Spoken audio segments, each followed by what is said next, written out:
The Wood County Commission met this morning, taking up items including dilapidated properties, a planning commission vacancy, and a proclamation on early childhood education.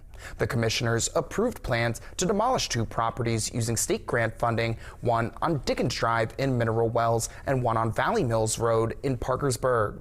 Compliance Officer Levi Brady told the commission both structures are deteriorating and pose safety concerns for neighbors. The commissioners also signed a proclamation designating April 11th through the 17th as the Week of the Young Child in Wood County. The Week of the Young Child, recognized annually by the National Association for the Education of Young Children, highlights the role of early education in childhood development. Outside of formal business, the commissioners raised concerns about a projected increase of nearly $1 million in regional jail costs next year.